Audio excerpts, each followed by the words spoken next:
Hello guys, അങ്ങനെ ഞങ്ങൾ മഹാരാഷ്ട്രയിൽ ഉള്ളി കയറ്റാൻ വേണ്ടി പോവുകയാണ് ഗേസ്.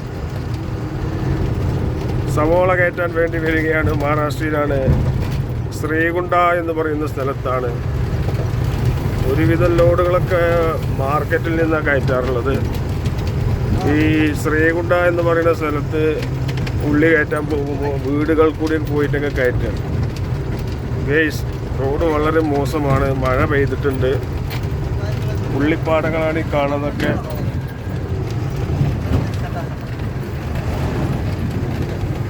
ഗേസ്, ഉള്ളിയാണിത്, ഉള്ളി ഇത് കണ്ടാൽ നെല്ല് മാതിരി തോന്നും, പക്ഷേ വലിയ ഉള്ളിയാണിത്. ഇനി ഇത് വലുതായി വരണം. ഏകദേശം ഒരു 4 മാസം പിടിക്കും ഇത് വലുതായി വന്ന് ഇനി അവർ സെയിലാക്കും. ഇപ്പോൾ ഇവിടെ ഭയങ്കര വിലയാണ് കേസ്. 50 റുപ്യ 52 റുപ്യൊക്കെ ഇവിടെ മാർക്കറ്റാണ് ഇപ്പോൾ. അത് കാരണം വണ്ടിക്ക് ലോഡ് കമ്മിയാണ്. നാട്ടിലെ ഉള്ളിക്ക് ഭയങ്കര ക്ഷാമമാണ്. ഫുള്ളൊരു കച്ചറ റോഡിലൂടെയാണ് പോകുന്നത് കേസ്. ഒരു ഗ്രാമത്തേക്കാണ് പോകുന്നത് കേസ്. ഉള്ളിത്തോട്ടങ്ങളാണ് ഈ കാണുന്നത്. അവിടെ കൈ പച്ചപ്പുല്ലല്ല.